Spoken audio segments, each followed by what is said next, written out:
Hello guys. तो आज हम पढ़ेंगे सर्कल। एक नया टॉपिक स्टार्ट करने जा रहे हैं।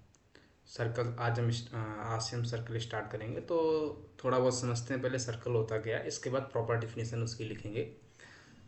तो पहले समझते हैं सर्कल क्या होता है। ठीक है ना। तो देखो क्या करने, मान लो मान लो कोई एक फिक्स्ड पॉइंट है। ये कोई एक फिक्स्ड पॉइंट है, ठीक है ना। इसके बाहर मैंने कोई एक आर डिस्टेंस पर एक ऐसे पॉइंट माना। मैंने एक आर डिस्टेंस पर एक पॉइंट माना। क्लियर है ना। तो ऐसे बहुत से पॉइंट्स का कलेक्शन, ऐसे बहुत से पॉइंट्स कलेक्शन जिनकी डिस्टेंस आर है। क्लियर है ना इतना। ऐसे बहुत से पॉइंट कलेक्शन जिनकी डिस्टेंस आर है। तो ऐसे set of collections of points having a fixed radius, having a fixed distance from a fixed point। ये जो पॉइंट है ना, ये जो पॉइंट है, ये पॉइंट फिक्स्ड है। ये पॉइंट फिक्स्ड है, लेकिन यहाँ से हर पॉइंट की डिस्टेंस आर है। ऐसे कलेक्शंस को, ऐसे set of collection of points को हम सर्कल बोलते हैं। ठीक है ना। तो अच्छा, अब इन पॉइंट्स को सर्कल बोलते हैं। ये हमारा जो फिक्स्ड पॉइंट है, ये हमारा इस सर्कल का सेंटर हो जाता है। इस जो सर्कल बनेगा, जो ये सर्कल बनेगा यहाँ पर, ये जो सर्कल बनेगा, सर्कल बनाने कायदे से ये, हाँ। तो मान लो ये कोई फिक्स्ड पॉइंट आया, तो ये फिक्स्ड पॉइंट इस set of collections of all points का ये सेंटर बना। और जो ये डिस्टेंस है यहाँ तक, ये इसकी रेडियस बन गई। बात समझ में आई। ये इसकी रेडियस बन गई। तो इसकी एक डिफिनीशन लिख लेते हैं। प्रॉपर डिफिनीशन क्या है इसकी। तो इसकी प्रॉपर डिफिनीशन है अ सर्कल। इसकी प्रॉपर डिफिनीशन लिख लेते हैं। इसकी एक प्रॉपर डिफिनीशन लिख लेते हैं। तो डिफिनीशन क्या है इसकी, लिखिएगा। हाँ, a set of a set of collection of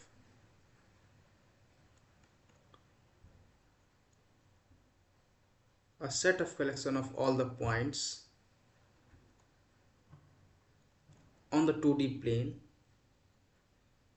on the plane that are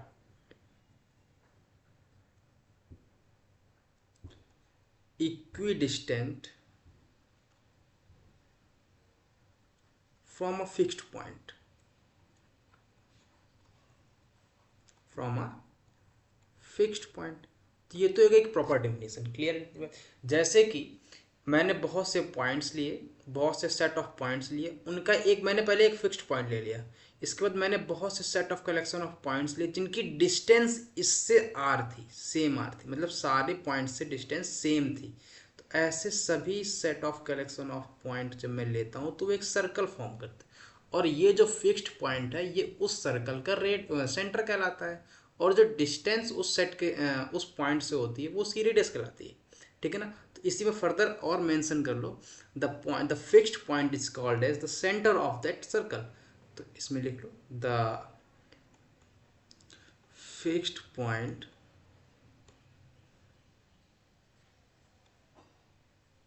is called as centre of that circle. यहां तक समझ में आया। अच्छा, दूसरा ये कि अच्छा, जो रेडियस है, जो डिस्टेंस है, the distance between the fixed points and the set of all the points is known as the radius. इतनी बात तो ये भी मेंशन कर दो। तो the distance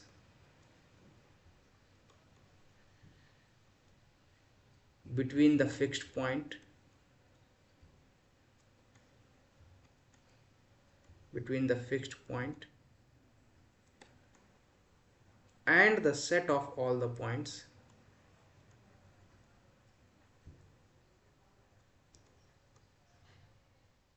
is called as radius of that circle, is called radius of that circle. यहाँ तक समझ में आएगा। इतना समझ में आया कि हमने कोई set of collection of points लिया, एक फिक्स्ड पॉइंट लिया पहले, उसके बाद मैंने बहुत से सारे पॉइंट्स ले लिए, उन फिक्स्ड पॉइंट से डिस्टेंस सबकी सेम होनी चाहिए, तो ऐसे set of collection of all the points हमारे सर्कल फॉर्म करेंगे। क्लियर नहीं इतनी बात? अच्छा, और वो फिक्स्ड पॉइंट जो है वो उसका सेंटर कहलाएगा। ये बात समझ में आ गई। अच्छा, अब आगे बढ़ते हैं। जैसे कि हमने ये बताया आपको कि यहाँ से एक ऐसे पॉइंट्स ले लो, यहाँ से r डिस्टेंस ले लो, तो ये तो इसका सेंटर हो गया, ये इसका सेंटर हो गया। ये जो set of collection of all, जैसे देखो कन्फ्यूजन होगा इसमें क्या कि भाई प्लेन है ये तो एक कर्व टाइप का है, तो बेटा कर्व भी जो होता है वो set of collection of points होता है। ऐसे बहुत सारे पॉइंट्स मिलकर एक लाइन को फॉर्म करते हैं। इतनी बात समझ में आई? तो ऐसे बहुत से पॉइंट्स मिलकर ऐसे एक कर्व को फॉर्म करेंगे, और ऐसा कर्व जिससे एक फिक्स्ड पॉइंट से डिस्टेंस सेम हो तो हम उसको सर्कल बोलेंगे। ठीक है ना? वो क्लोज्ड कर्व होना चाहिए, मतलब बंद होना चाहिए, कहीं से ओपन नहीं होना चाहिए, तो ऐसे हम बोलते हैं कि सर्कल। उससे प्रॉपर डिफिनेशन जो थी वो मैंने आपको लिखा दी। अच्छा, अब आगे बढ़ते हैं, अब आगे बढ़ते हैं, आगे बढ़ते हैं। तो आगे बढ़ते हैं, इक्वेशन पढ़ते हैं sir, equation of the circle, equation of circle. ठीक है ना? इक्वेशन ऑफ सर्कल पढ़ते हैं। तो देखो यहां से ये कोई सर्कल है, मान लो सर्कल नहीं बना कायदे का, 1 मिनट रुकिएगा, सर्कल बना है अच्छे से, सर्कल बनाते हैं। हाँ, ये कोई एक सर्कल है मान लो,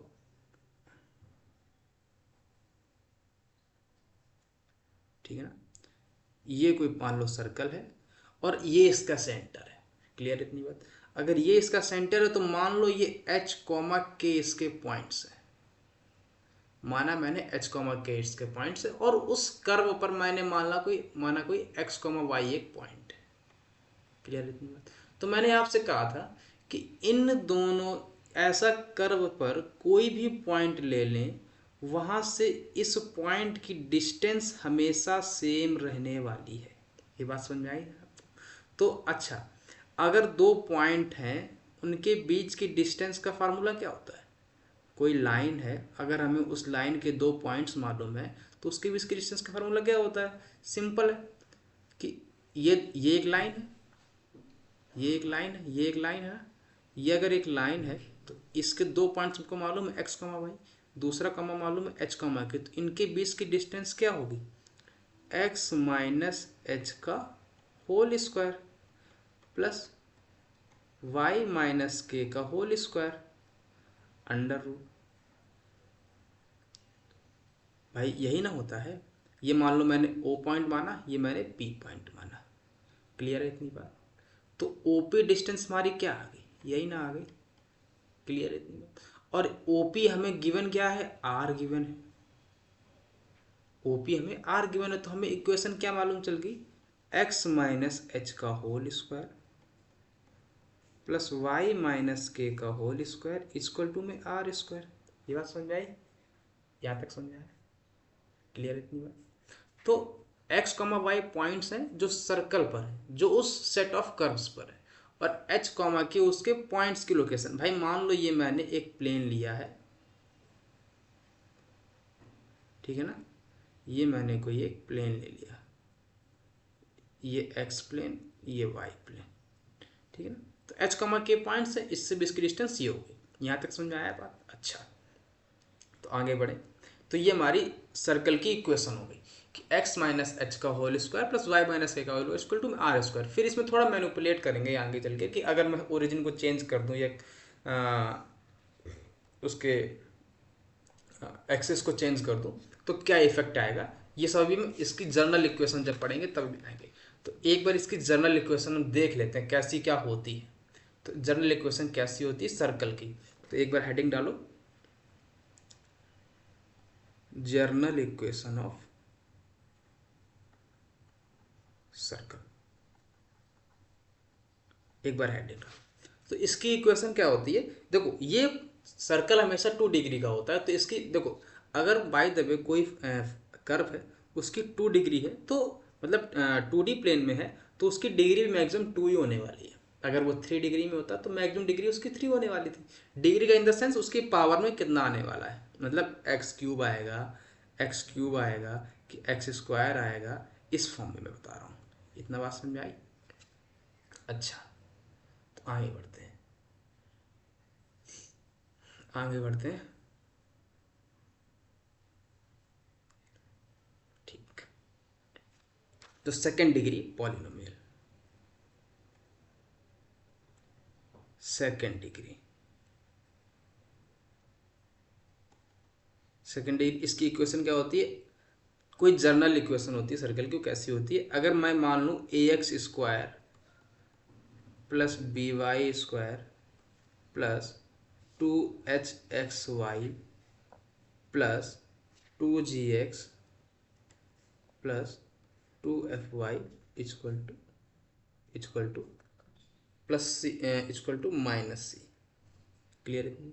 या इसको माइनस सी को इधर ले आओ तो प्लस सी कर दो, प्लस सी इक्वल टू 0, ये हटा दो। क्लियर है इतनी बात? अच्छा, ये तो सर्कल हो गई। अब इसमें सर्कल कब फॉर्म होगा?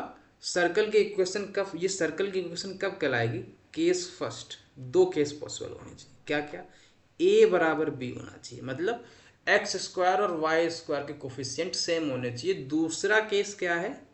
दूसरा केस है कि एक्स वाई का कोफिशिएंट 0 होना चाहिए, मतलब एच की वैल्यू 0 होनी चाहिए। ये वहाँ तक बात समझ में आई? तो अगर हमको कोई सर्कल गिवन है इस फॉर्म में, तो उसमें एक्स स्क्वायर और वाई स्क्वायर कोफिशिएंट सेम होना चाहिए। दूसरा दूसरा एक्स वाई का कोफिशिएंट हमेशा 0 होना चाहिए, मतलब एच की वैल्यू 0 होना चाहिए, या कोफिशिएंट ऑफ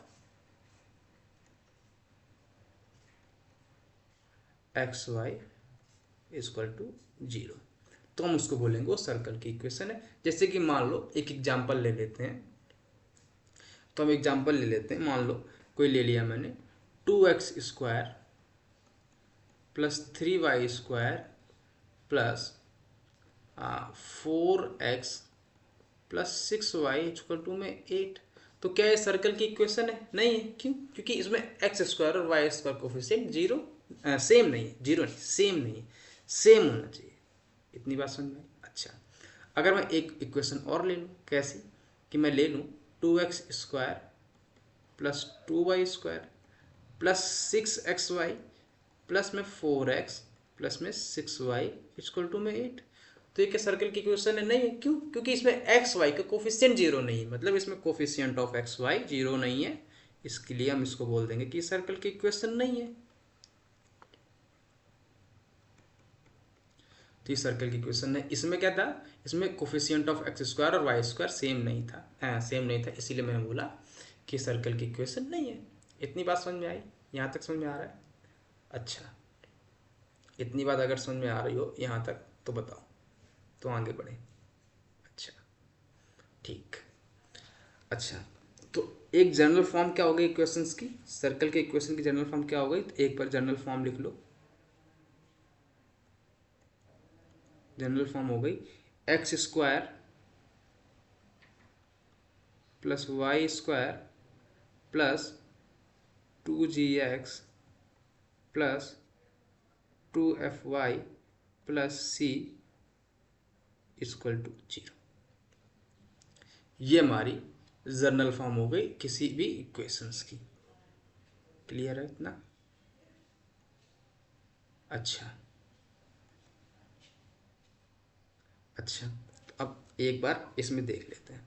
तो इसको ऐसे, अब ये इस फॉर्म में लिखी हुई है, तो X square plus 2gx Y square plus 2fy।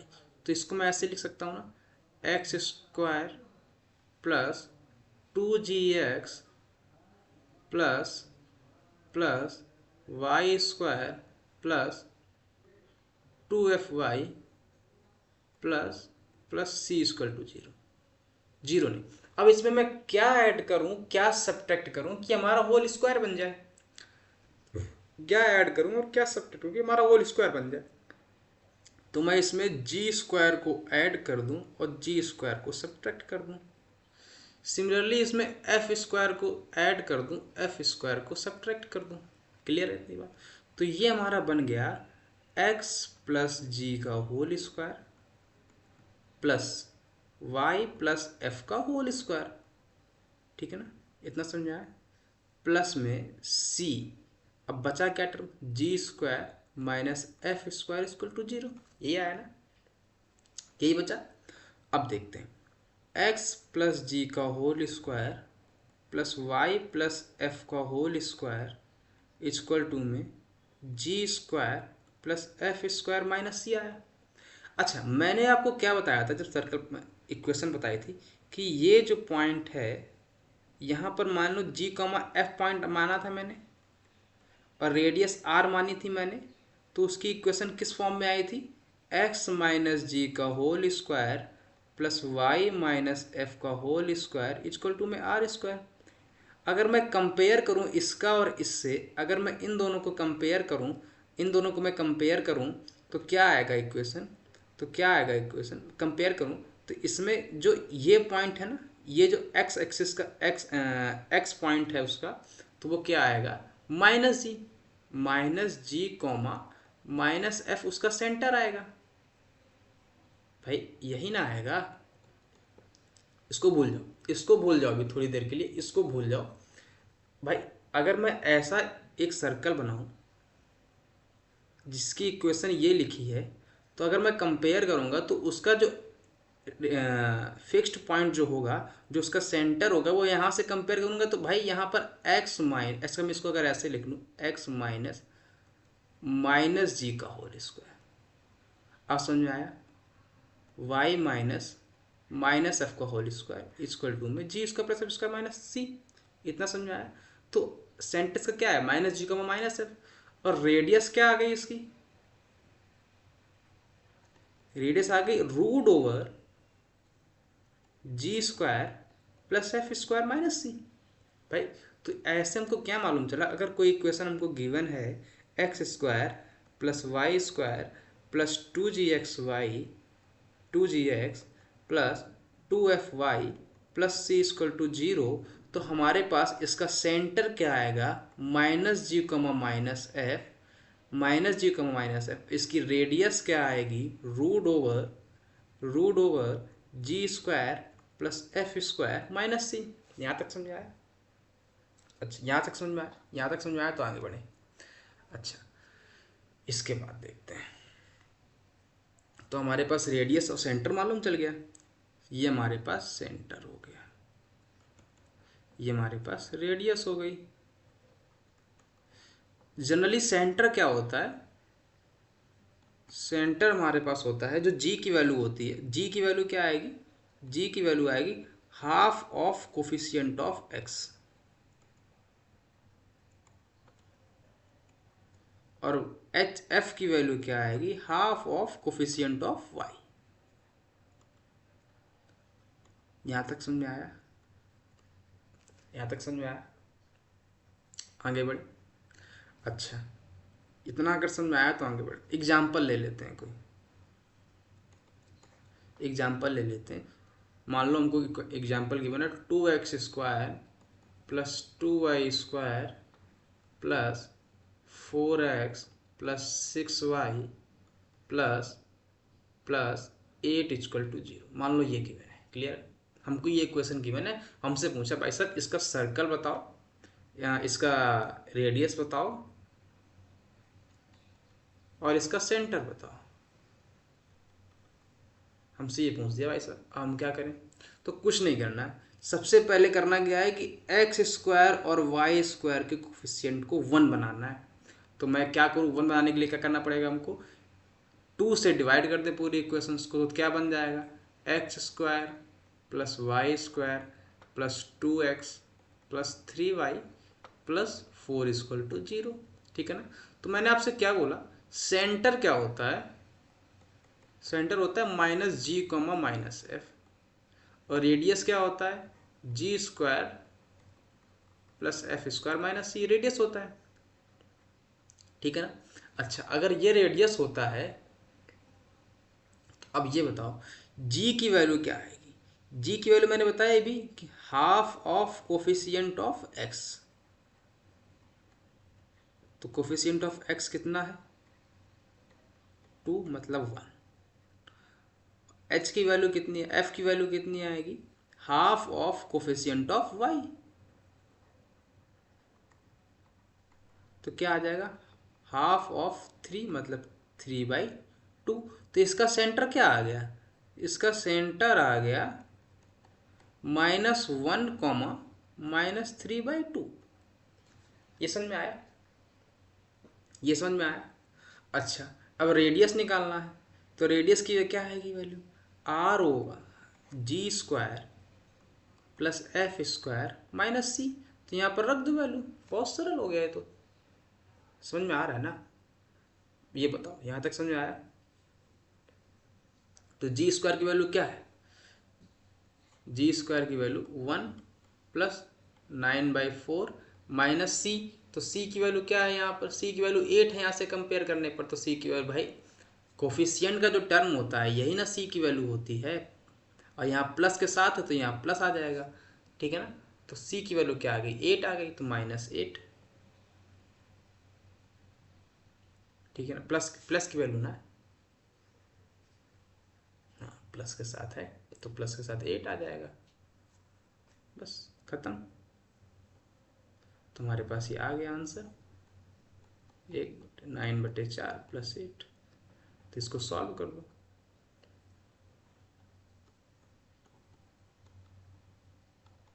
तुम्हारे पास ये रेडियस आ गई।